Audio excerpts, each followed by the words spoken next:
Former Kaduna State Governor Nasiru El-Rufai has weighed in on the political conversation as well, advising presidential hopefuls Peter Obi and Rotimi Amechi to stop making one-term commitments. While speaking on live television, El-Rufai stated that in his opinion, 4 years is not enough time to make meaningful changes. Let's take a look. Now, on the question of people coming out and say, I will do one term, I don't think anyone believes that. I don't think it is right. You should not constitutionally give up what is yours.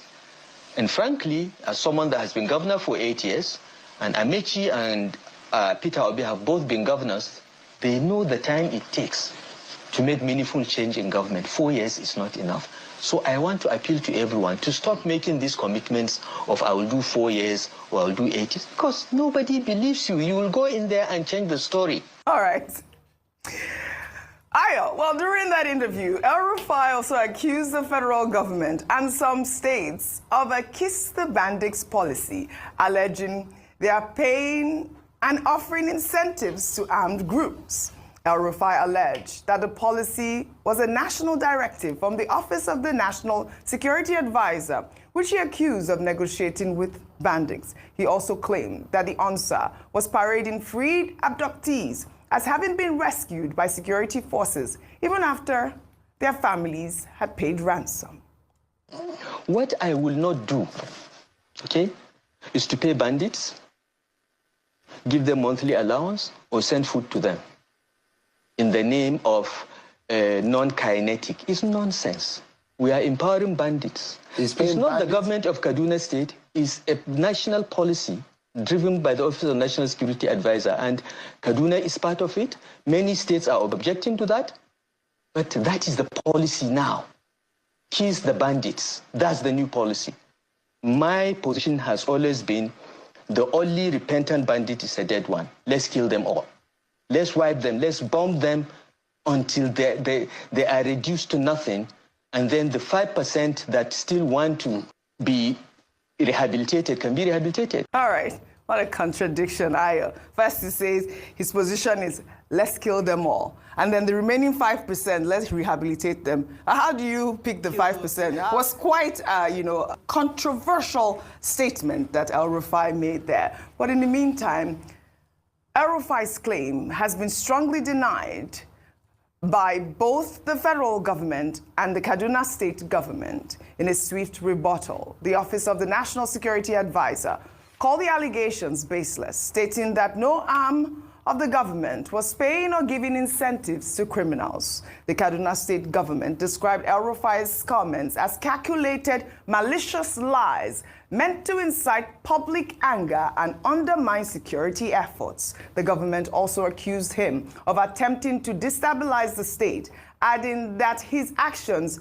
are a response to political losses suffered by his allies in recent by-elections. Now, instead of accepting the results, they said he has resorted to provocation and manipulation. Ayo, the Kaduna State government has always insisted on this position against, paying ransoms. We know that, and we have seen that time and time again. And they have maintained that they rely on military operations and community engagement. They maintain that they will not allow anyone to derail the progress that has been made in restoring security to the state. Let me start from there. I think it's a good thing that the Kaduna State government has come to respond to this interview that was explosive in many ways. It made a number of assertions which you have summarized. Let me start with the first. The first around a one-term government.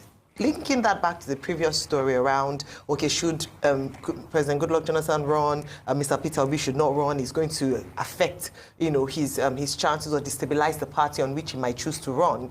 It just shows to me that there's a lot of sort of scares and concern from the main party, the APC, and emerging leaders, whether it's the APC or the ADC, and it shows that whether it be President Goodluck Jonathan or in this case Mr. Peter Obi, they are strong contenders in elections come 2027. And so a few of the things that have been said, as rightly will be done in politics, have been challenged, have been countered. And in this case, he's saying that one term, the promise of one term is a lie.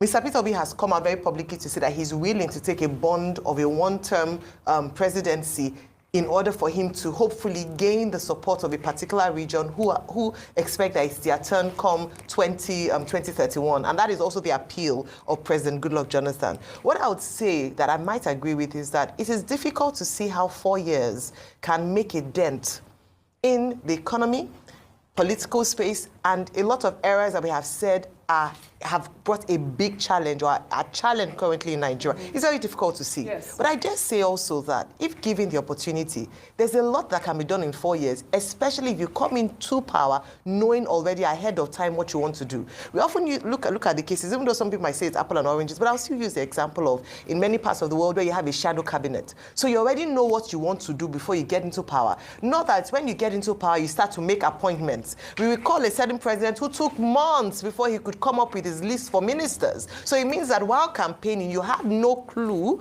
as to what you want to do when you get into office. And that is usually the story of a lot of leaders. They campaign based on rhetorics, no ideology. They have promises that they are not willing to meet. And if you ask them questions or challenge them on promises, they will dust it off. Like they will just change the conversation and just move on. We don't have ideas. We don't have leaders who have a plan for their people. Right. So I think that if we do have a leader like that, it is very possible to make an impact in one term. It's not, a lot of times, not rocket science, is that a lot of them are clueless and do not know what to do when they get into office. Now, with regards to his statements around bandits, yes, I also agree that we should not, we've often had the argument around amnesty for bandits, amnesty for terrorists, and that a no policy to that because these are criminals. We cannot have criminals who have killed people, destroyed lives and properties, come and then be given a handshake and be rehabilitated. I do understand the thought process of the military in terms of non-kinetic, but I do think when it comes to non-kinetic, let us prevent what gets them into that position. But as long as they've done the crime, let them do the time. Yeah. And, the accusations he said, this is political talk, oh, they are doing this, they're doing that. I just hope that he'll be very responsible with his influence and platform